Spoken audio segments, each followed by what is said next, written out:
Technical analysis course के इस third episode में आपका स्वागत है।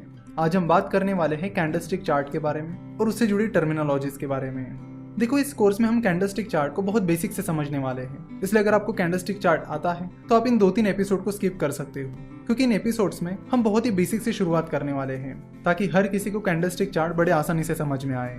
टेक्निकल एनालिसिस करने के लिए जिस चार्ट का उपयोग किया जाता है उसका नाम है कैंडलस्टिक चार्ट। वैसे अलग अलग टाइप्स के और भी चार्ट्स होते हैं, जैसे कि line chart, bar chart etcetera, लेकिन उनसे अच्छे से एनालिसिस नहीं हो पाता है। डिटेल टेक्निकल एनालिसिस के लिए आपको कैंडलस्टिक चार्ट ही लगता है, जिसके बारे में हम यहाँ से आगे बात करने वाले हैं। कैंडलस्टिक चार्ट को शुरू करने से पहले हम फिर से एक बार टेक्निकल एनालिसिस को ओवरव्यू करते हैं। देखो, टेक्निकल एनालिसिस हमें बताता है कि जो घटनाक्रम पहले घट चुका है वो फिर से घट सकता है। जैसे कि अगर पिछले कुछ हफ्तों से मंडे को ज्यादा बारिश हो रही है, ट्यूसडे को ज्यादा बारिश हो रही है और वेंसडे को कम बारिश हो रही है, और पिछले कुछ हफ्तों से हर हफ्ते में ऐसा ही हो रहा है, मंडे को ज्यादा बारिश, ट्यूसडे को भी ज्यादा बारिश और वेंसडे को कम बारिश, तो टेक्निकल एनालिसिस ये प्रेडिक्ट करेगा कि आने वाले हफ्ते में भी अगर मंडे को ज्यादा बारिश होती है, ट्यूसडे को भी ज्यादा बारिश होती है, तो वेंसडे को बारिश कम होगी। तो टेक्निकल एनालिसिस हमें ये बताता है कि जो घटनाक्रम पहले घट चुका है वो फिर से घट सकता है, और यही टेक्निकल एनालिसिस का बेस है। अब ऐसा कई बार होता भी है कि जो घटनाक्रम पहले घट चुका है वो फिर से नहीं घटता है, नेक्स्ट टाइम कुछ अलग ही हो जाता है। तो ये टेक्निकल एनालिसिस के कुछ लिमिटेशंस है, इन्हें ध्यान में रखकर ही आपको टेक्निकल एनालिसिस करना होगा, क्योंकि ऐसा कहा जाता है कि change is the only constant, यानी बदल ही सृष्टि का नियम है। तो कई बार ऐसा होता है कि जो चीज पहले घट चुकी है वो नहीं घटती है, कई बार हिस्ट्री रिपीट नहीं होती है। तो टेक्निकल एनालिसिस के इस लिमिटेशन को आप जरूर ध्यान में रखिए। तो चलिए शुरू करते हैं कैंडलस्टिक चार्ट से। कैंडल कुछ इस तरह दिखती है, इसे कैंडल या कैंडलस्टिक कहते हैं क्योंकि ये कैंडल की तरह दिखती है, और कैंडलस्टिक चार्ट में जो भी अलग अलग पैटर्न्स हैं उन्हें अलग अलग नाम दिए गए हैं, और जिस तरह से वो दिखते हैं उसी तरह के उनके नाम हैं। तो यहाँ कैंडल में ये जो पार्ट है इसे कहते हैं बॉडी, ये कैंडल की बॉडी है, और इस बॉडी के ऊपर एक लाइन है और नीचे एक लाइन है। ऊपर की लाइन को कहते हैं अपर शैडो, और नीचे की जो लाइन है उसे कहते हैं लोअर शैडो। कैंडल की जो बॉडी होती है वो 2 तरह की होती है, ग्रीन बॉडी और रेड बॉडी। चलो तो इन दोनों कैंडल्स को देखते हैं, एक वो कैंडल जिसकी बॉडी ग्रीन है और एक वो कैंडल जिसकी बॉडी रेड है। जिस कैंडल की बॉडी ग्रीन होती है उसे बुलिश कैंडल भी कहा जाता है, और जिस कैंडल की बॉडी रेड होती है उसे बियरिश कैंडल कहा जाता है। अगर आप टेक्निकल एनालिसिस सीख रहे हो और जापानीज कैंडलस्टिक चार्ट का उपयोग कर रहे हो तो आपको बुलिश और बियरिश इन दोनों चीजों का मतलब पता होना जरूरी है। अगर आपको इन दोनों का मतलब पता नहीं है तो हम शॉर्ट में आपको इन चीजों का मतलब समझा देते हैं, क्योंकि ये टेक्निकल एनालिसिस का बेस है और आपका बेस स्ट्रांग होना बहुत ज्यादा इंपॉर्टेंट है। देखो, सिंपल भाषा में बात की जाए तो बुल का मतलब होता है तेजी और बियर का मतलब होता है मंदी।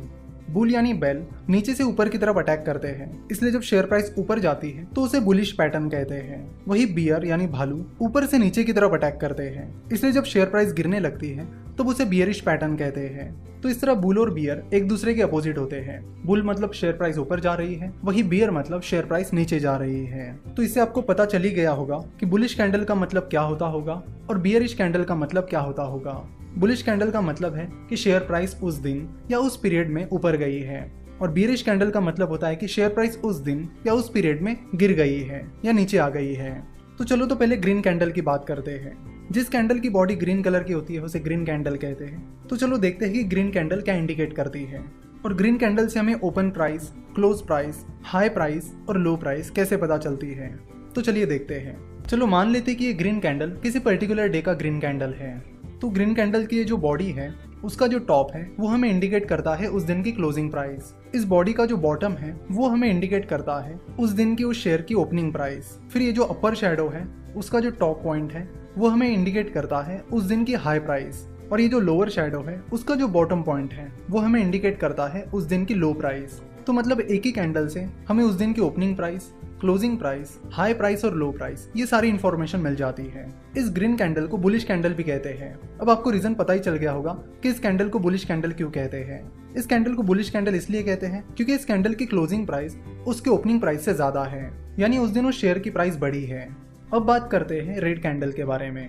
रेड कैंडल को बियरिश कैंडल भी कहते हैं। तो रेड कैंडल की ये जो बॉडी है उसका जो टॉप है वो उसकी ओपनिंग प्राइस रहती है, उस बॉडी का जो बॉटम है यानी ये पॉइंट ये रहता है उसकी क्लोजिंग प्राइस, और बाकी हाई और लो तो सेम ही रहते हैं। यानी अपर शैडो का जो टॉप है वो है हाई प्राइस और लोअर शैडो का जो बॉटम है वो है लो प्राइस। तो ग्रीन और रेड कैंडल में मेन डिफरेंस आता है ओपन और क्लोजिंग में। ग्रीन कैंडल में बॉडी का जो टॉप पार्ट है वो क्लोजिंग प्राइस होती है और जो बॉटम पार्ट होता है वो ओपनिंग प्राइस होती है। वही रेड कैंडल में यानी बियरिश कैंडल में बॉडी का जो टॉप है वो ओपनिंग प्राइस रहती है और बॉडी का जो बॉटम है वो क्लोजिंग प्राइस रहती है।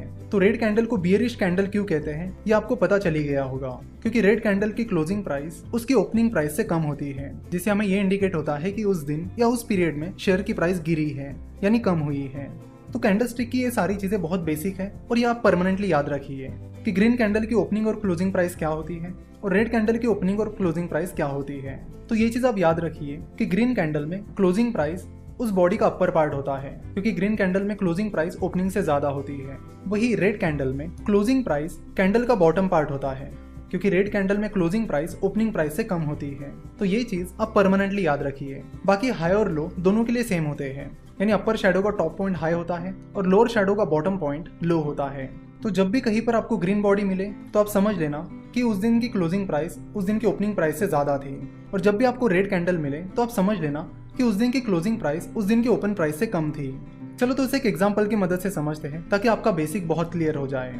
मान लेते कि एबीसी नाम का स्टॉक है जिसके किसी पर्टिकुलर दिन की हाई प्राइस 510 रुपए थी, उसकी ओपनिंग प्राइस 495 रुपीज थी, उसकी क्लोजिंग प्राइस 505 रुपीज थी और उसका उस दिन का लो 490 रुपए था। तो चलो देखते हैं कि उस दिन की कैंडल कैसी रहेगी।